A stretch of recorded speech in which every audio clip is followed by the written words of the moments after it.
Oi pessoal, tudo bem? Professor César falando. Estamos aqui para mais uma aula de ensino remoto de emergência.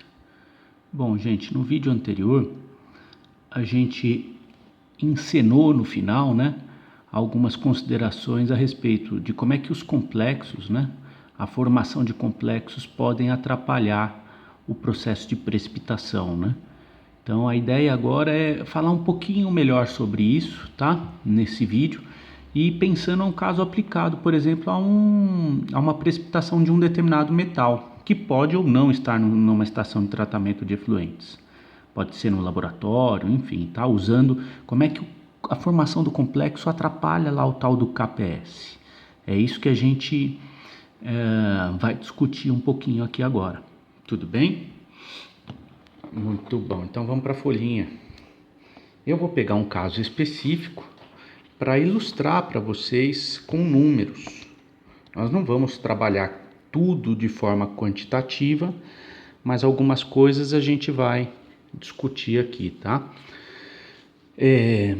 Então a questão que está em jogo, é essa daqui, ó. Vamos pensar num determinado equilíbrio químico. Então vamos lá, ó. Vamos preparar uma solução de nitrato de prata. Tá? O nitrato de prata é um sal solúvel, tá? Gente, como eu estou num lugar aqui que não tem internet, eu não estou com nenhum livro, eu estou gravando aqui no meio do nada, Então vamos pensar no seguinte, eu não tenho os dados, acesso à solubilidade, porque eu não estou sem internet.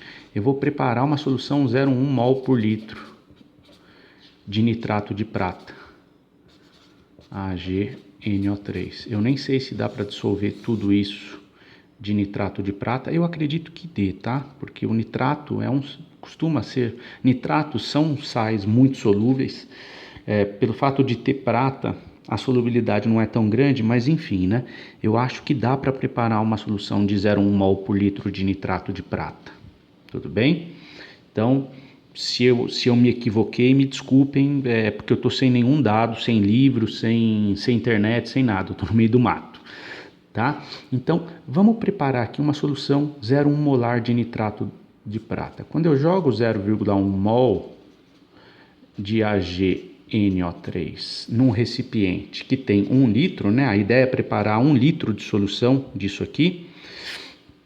O que acontece? Como ele é um sal extremamente solúvel e eu estou supondo que tudo vai se dissolver, nada vai para o fundo, Então, quando eu jogo 0,1 mol por litro de AgNO3 em água, vai ocorrer a dissociação plena desse sal. Então, vou formar 0,1 mol em 1 litro de prata e 0,1 mol por litro, porque o meu recipiente tem 1 litro, de íon nitrato. Então, quando eu faço essa preparação, eu vou ter 0,1 mol de íons prata aqui, ó, dissolvidos. O íon, e nada de corpo de fundo, tá?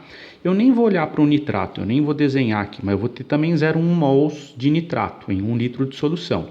Então, eu vou ter 0,1 mol por litro de prata em solução, certo? Se a gente converter isso aqui para gramas, levando em consideração que 1 mol de prata tem por volta de 108 gramas, olha só que legal, gente. Eu tenho por volta de 10,8 gramas de prata iônica dissolvidas em 1 litro de água. Ó, se atente para esse valor. 10,8 gramas de um metal pesado dissolvido aqui. Certo? Muito bem. Ó, esse aqui é o meu efluente.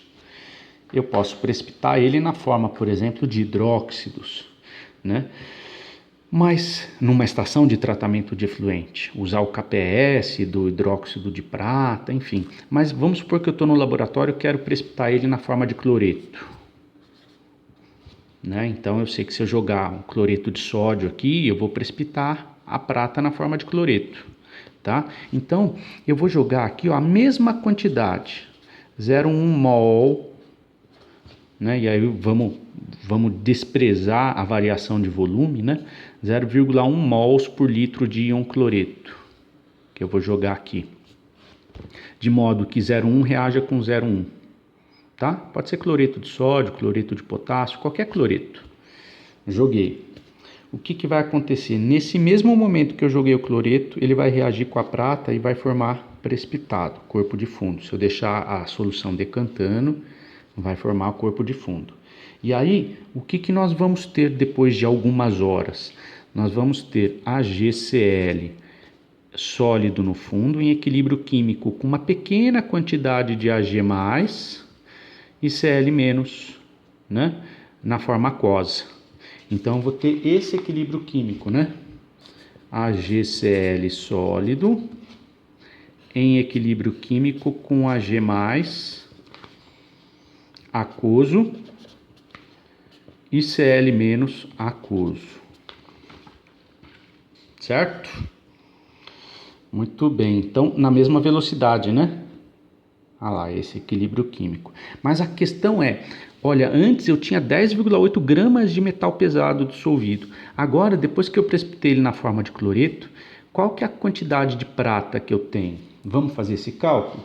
Ó, o KPS dessa reação é tabelado.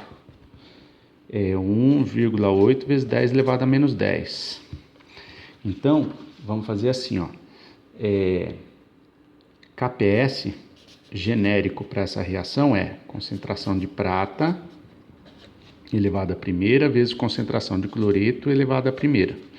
O KPS é 1,8 vezes 10 elevado a menos 10.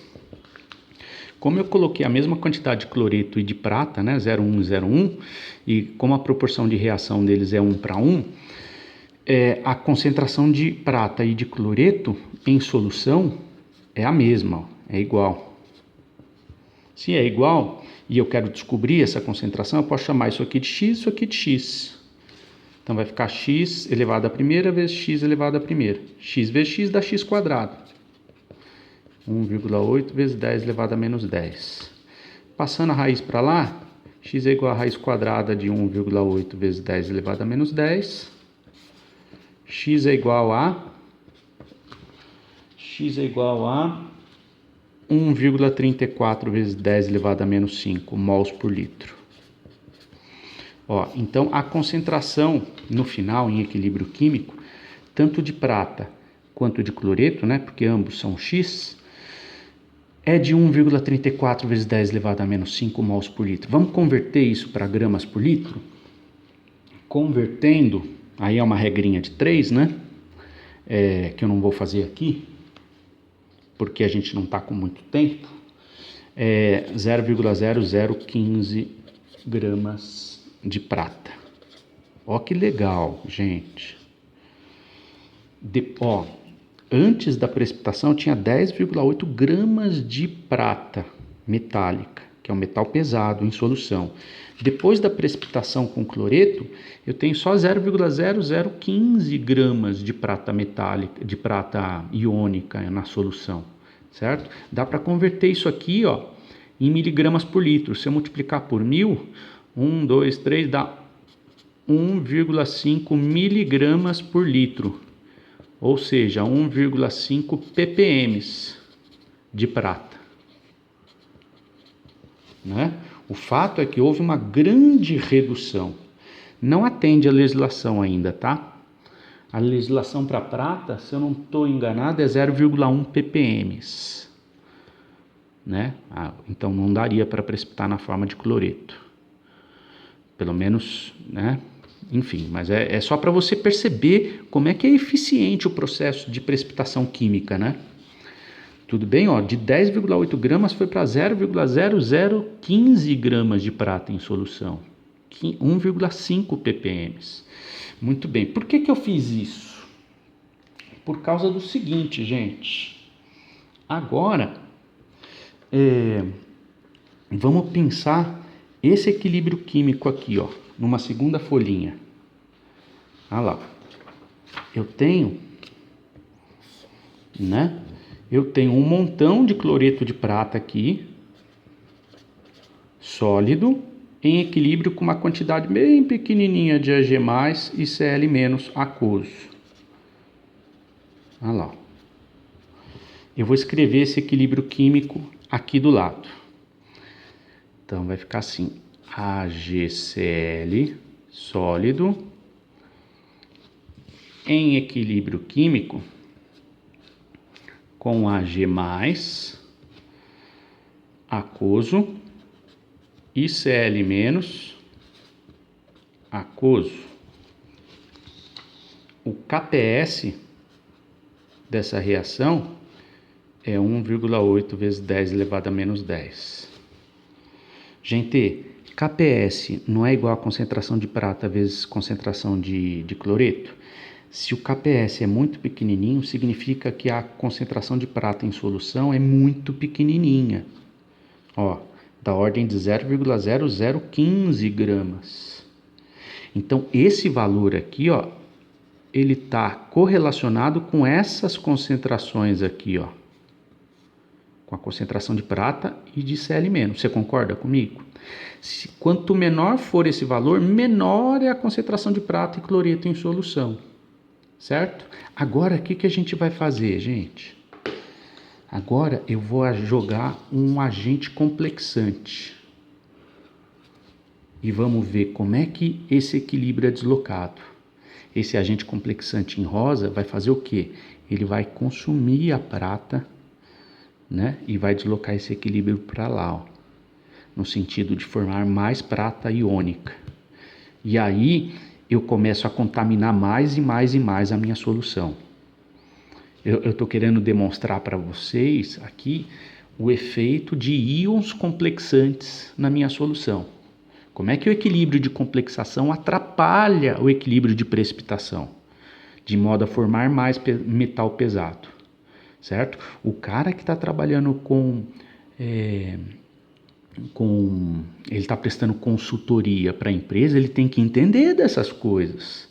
Ele tem que conseguir prever que determinadas substâncias que eu vou escrever em rosa aqui atrapalham esses equilíbrios de precipitação, né? E eu preciso de alguma maneira resolver esses problemas, né? O propósito aqui da nossa aula não é resolver problema nenhum, porque senão a gente não sai daqui, né? Mas então aqui agora eu vou jogar um íon complexo, que é o NH3. Quer dizer, um íon complexo não, vou jogar uma substância que vai complexar a prata. Ó, lembrando que o NH3 tem um par de elétrons não ligantes. Então o que vai acontecer, né? Ó, quando eu jogo esse camarada aqui, ó, o NH3, que tem um par de elétrons não ligantes, vai atuar como base de Lewis. E a prata, que está lá, ó, em solução, vai atuar como um ácido de Lewis, receptor de par de elétrons. Essa proporção o tio conhece de cabeça, né? A proporção de reação é de 2 amônias para cada íon prata, tá? Então, esse camarada vai vir aqui, vai colar na prata, e esse camarada vai vir aqui, vai colar na prata. A proporção é 2 para 1, tá? Então, vai ficar assim, ó. Ag+, que está na forma aquosa, lá, ó, vai reagir com 2 amônias, que também vai estar na forma aquosa. Tá todo mundo lá em solução, né? E aí, olha o que vai acontecer. Na combinação química entre esses 3 caras, né?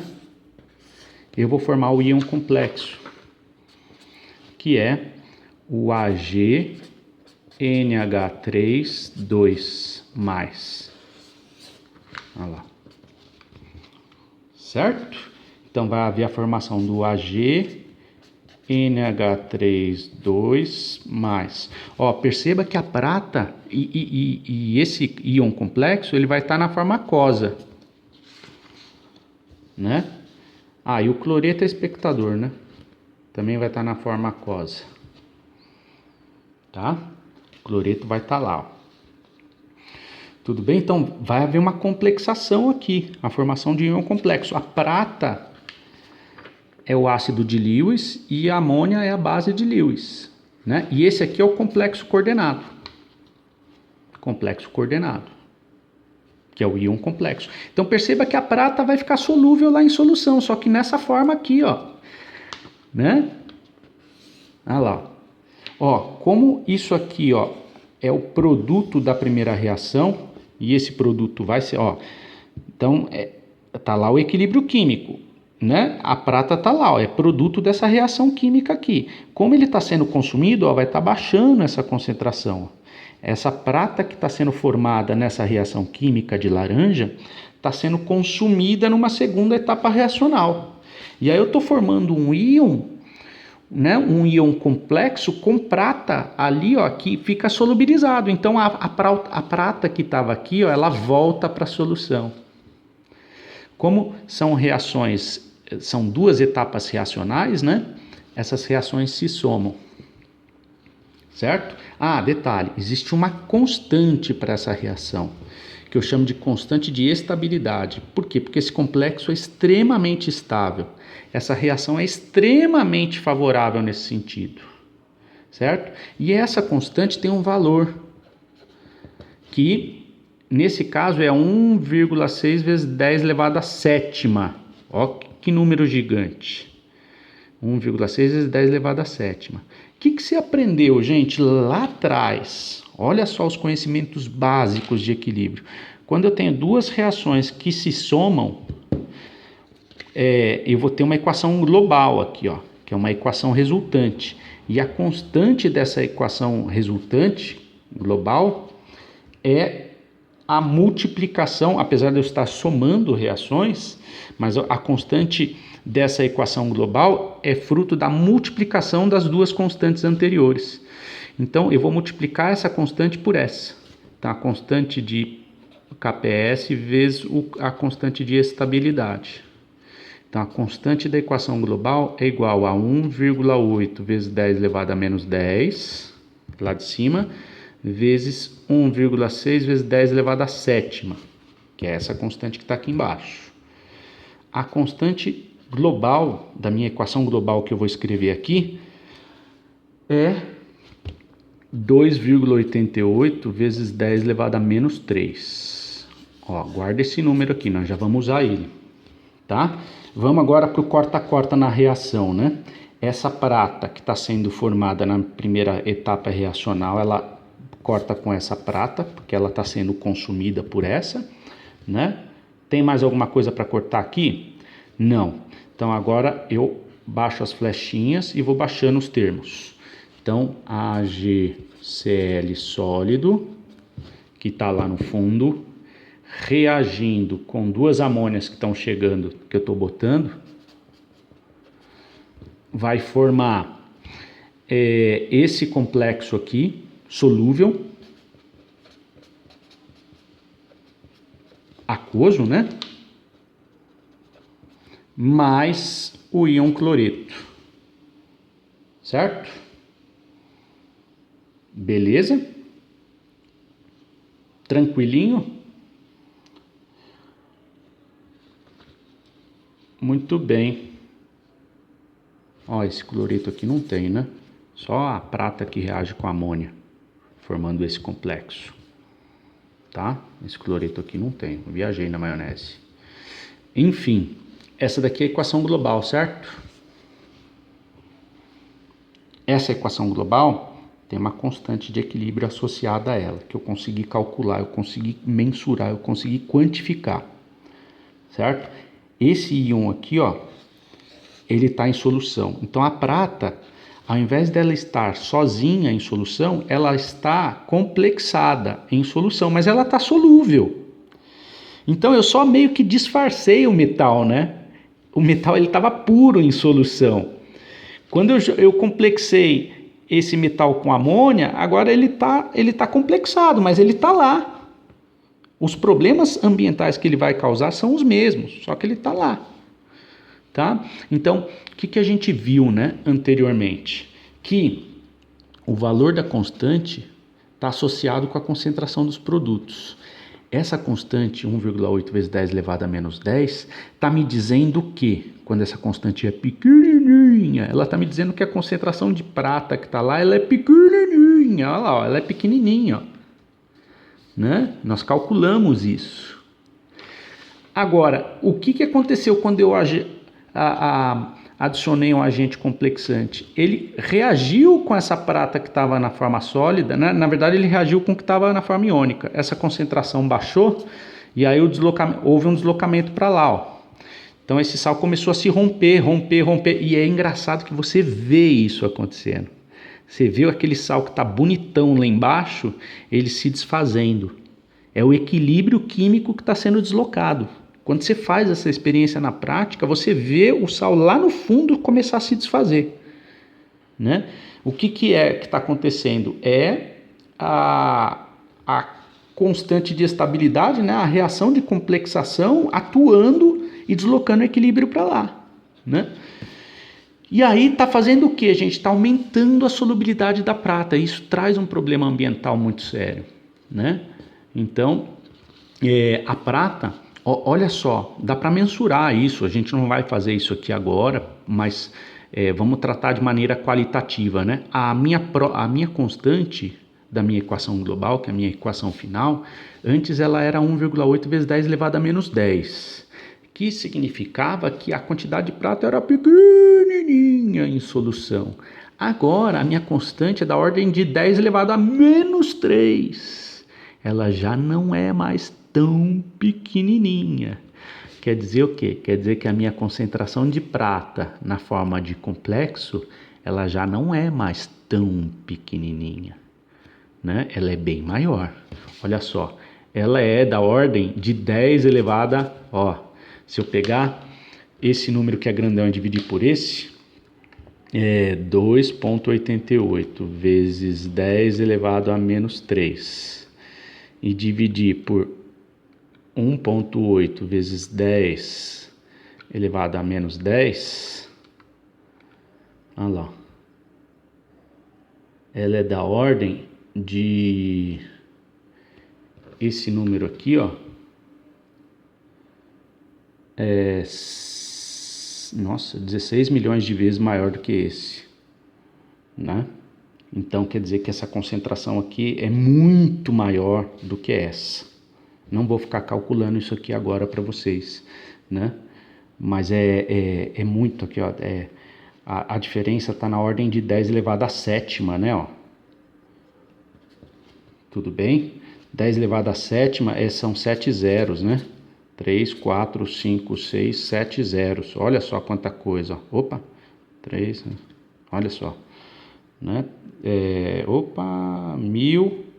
Milhão, tá lá na ordem do milhão de diferença. Tudo bem, gente? Quer dizer que essa solubilidade ficou muito maior.